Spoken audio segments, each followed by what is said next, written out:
from the state of Maharashtra, where the Maratha reservation issue has again flared up in the state. Now, with violence breaking out in Jalna on Friday as protesters clashed with the police, leaving several injured. In fact, the Deputy Chief Minister apologized for it. Today, a band was called in Sambhajinagar and protests were witnessed. The Maratha community, which accounts for about 33% of the state's population, has been demanding reservation in government jobs and education for many years now, in fact decades. The Shinde government has called for peace talks with the community and assured that a solution will be out soon. However, since decades, a solution to this matter has been hanging fire, seeing protests and political rows periodically. Now take a look at this report, which gives you a sense of what's happened on the ground, and then we try and go across to our colleague on the ground getting us the latest details. On Friday, the lathi charge on the Maratha community protesters had sparked a debate on reservation once again. On Saturday, the protests over the lathi charge led to a bandh and violence in Sambhajinagar and Osmanabad districts. And the protests have continued in the Maratha heartland. Yesterday, the Maratha community people had in fact called out for a bandh, a closure for Sambhajinagar city, and in fact they had raised several demands. Remember, yesterday Girish Mahajan, the Maharashtra minister, also visited Jalna and met the protesters out there in the community. In fact, we are joined by a few of the community members. बिल्कुल मांग पूरी होनी चाहिए, मराठा आरक्षण मिलना चाहिए, क्योंकि जो जालना में जो लाठीचार्ज हुआ गलत हुआ. 2 days after the Jalna lathi charge, the protests have now taken a political turn. Political parties are also joining the protests. सरकार कह रही है 2 दिन का सरकार बदमाश है, सरकार चोर है, बदमाश है, ये सरकार ये सब बदमाश है. ये नागपुर का आदमी है ना, ये गृह मंत्री, उसके कार्यकाल में कितनी दंगा हुई, सभी ऐसा करता है. मैं ये कहूँगा कि ये मुख्यमंत्री, उप मुख्यमंत्री, इनको सबको हकलना पाहिजे. अगर नहीं हकले तो मतलब नहीं. Maharashtra's Deputy Chief Minister Devendra Fadnavis, who has the Home Affairs portfolio, has apologized for the alleged police excesses. ज्या निष्पाप नागरिकांवर या बळाच्या वापरामुळे ज्यांना इजा झालेली आहे, जे जखमी झालेले आहेत, त्यांच्या प्रती शासनाच्या वतीनं या ठिकाणी मी क्षमा याचना करतो, क्षमा मागतो. The Maratha reservation issue has dominated the political landscape in Maharashtra for decades. In 2021, the Supreme Court had scrapped the Maratha reservation as it breached the 50% cap on caste-based reservations. ईमानदारी से मराठा समाज को आरक्षण मिलना चाहिए, ये भूमिका सरकार की है. मैं ये भी बताऊंगा कि जब देवेंद्र फडणवीस जी मुख्यमंत्री थे, तभी मराठा समाज को 12 और 13% का रिजर्वेशन दिया था. The Maharashtra government has called the protesters for peace talks. Will there be an end to the protests and politicization of Maratha reservation? Bureau Report, Republic TV. Well, in fact, as the Chief Minister of Maharashtra, Devendra Fadnavis, had essentially accepted that demand, and that was brought into the Maharashtra Assembly, finally giving the quota to the Marathas. But that was scrapped by the Supreme Court. Joining us on this broadcast is Manoj Patil. Patil साहब, Republic TV से बात करने के लिए धन्यवाद. आपसे सबसे पहले ये सवाल करना चाहूँगा, मराठा रिजर्वेशन को लेकर कई सारे सवाल किए जा रहे थे, कई सरकार कोशिश यही कर रहे थे. देवेंद्र फडणवीस खुद कहते हैं कि वो जितना भी हो सके वो करेंगे. आप इसको लेकर जो आश्वासन आज देवेंद्र फडणवीस दे रहे हैं, उसको लेकर आप क्या कहेंगे?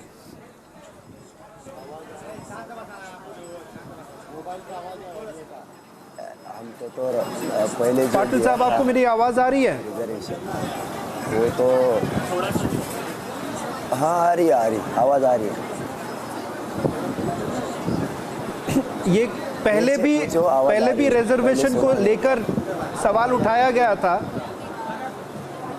सवाल जो मैं कर रहा हूं इस वक्त वो ये है कि देवेंद्र फडणवीस कह रहे हैं कि उनकी सरकार, एकनाथ शिंदे कह रहे हैं कि उनकी सरकार रिजर्वेशन मामले को बहुत गंभीर तरीके से देखते हैं और वो कोशिश यही करेंगे कि बहुत जल्द ये रिजर्वेशन किया जाए। आप उस आश्वासन को लेकर क्या कहना चाहेंगे? ये आश्वासन तो 30-40 साल से चल रहा है। ये आश्वासन क्यों दे रहे हैं? हमको पहले से ही रिजर्वेशन है सर, पहले से ही रिजर्वेशन 50% के अंदर हम पहले से, हमारा मूल व्यवसाय खेती है, किसान है हम, इसलिए हम कुंभी प्रमाण पत्र चाहते हैं। सब मराठों को महाराष्ट्र के सरसकट कुंभी प्रमाण पत्र दे दो। क्यों मांग कर रहे हो आप कि ज़्यादा समय दे दो? 3 महीने का समय आपको समिति गठित करके हमके दिया है, क्यों मांग रहे हैं फिर आप भी? हमको चाहिए, हम आपके खिलाफ नहीं है, ना शिंदे साहब से है, ना फडणवीस साहब से है, ना सरकार से है, ना विरोधी पक्ष से, हम किसी से खिलाफ नहीं। हमको हमारा हक चाहिए, शिक्षा के लिए, नौकरी के लिए। हमारे बच्चे, हमारे समाज बहुत गरीब है, इसलिए हमको आरक्षण चाहिए। वो रिजर्वेशन हम मांगते हैं, सरकार क्यों नहीं देती, ये हमारा मूल प्रश्न है। हमको ये 29 अगस्त को देने का वचन दिया था कि समिति का अहवाल बना के आपको रिजर्वेशन दिया जाएगा। आप 29 अगस्त हो गई, समिति ने तो कुछ काम नहीं किया, फिर भी तुम हमको क्यों समय बढ़ा के मांग रहे हैं? हम आंदोलन नहीं छोड़ेंगे क्योंकि हमको रिजर्वेशन चाहिए। इसका मतलब फाइनल है कि हमको रिजर्वेशन चाहिए ही चाहिए।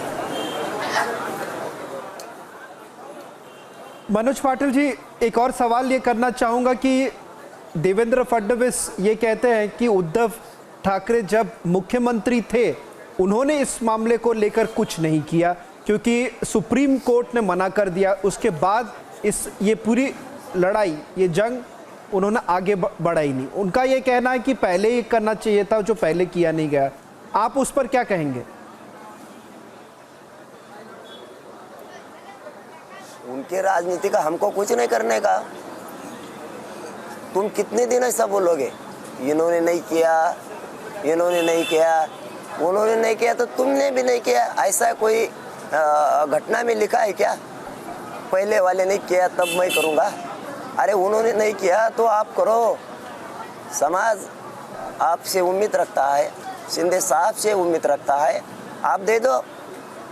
इन्होंने नहीं दिया तो आप दे दो। समाज आपके पीछे खड़ा है, आप क्यों नहीं दे रहे?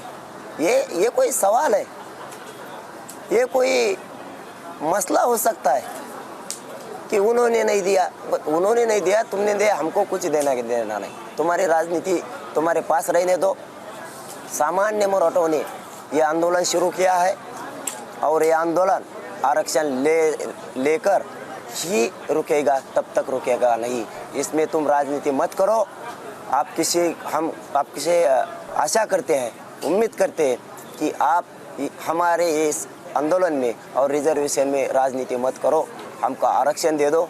इन्होंने नहीं दिया, इन्होंने नहीं दिया, ये सुनने की हमारी तैयारी नहीं है। एक आखिरी सवाल करना चाहूंगा मनोज जी, अगर मुख्यमंत्री एकनाथ शिंदे और उप मुख्यमंत्री देवेंद्र फडणवीस आज आपकी बात सुन रहे हैं तो उनको आप क्या कहना चाहेंगे? ये आंदोलन कब तक जारी रहेगा और क्या आप कोई अल्टीमेटम दे रहे, कोई डेट दे रहे कि कब तक सरकार आपकी मांग पूरी करे और आपकी पूरी मांग क्या रहेगी?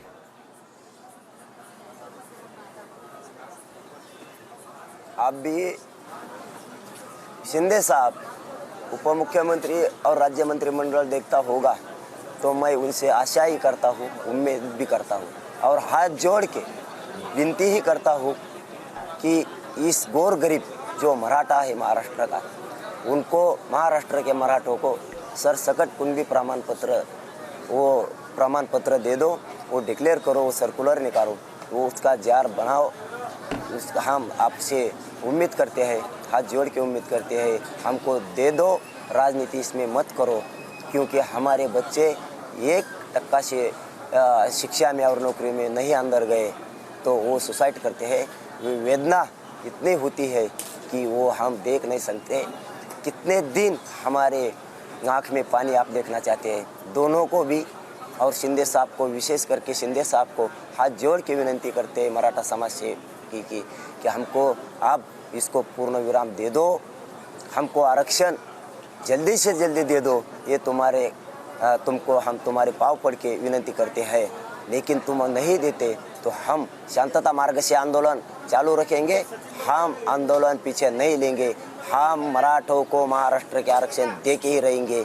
शिंदे साहब को फिर हम विनती कर रहे हैं कि तुमसे हमको आशा है महाराष्ट्र के मराठों को आरक्षण दे दो।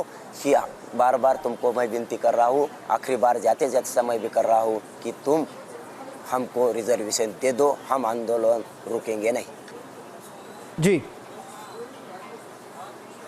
बहुत बहुत शुक्रिया मनोज जी रिपब्लिक टीवी से बात करने के लिए। In fact, this is going to be one of the biggest challenge for a Maratha leader like Eknath Shinde as well as his deputy Ajit Pawar, both coming in from the same very community. As you've already heard Manoj Patil making it abundantly clear that this time they are not willing to relent. They're hoping that the government would act very soon or else the protest continues. That's all that we could pack in this edition of This Is Exclusive. On the other side, news and updates continue.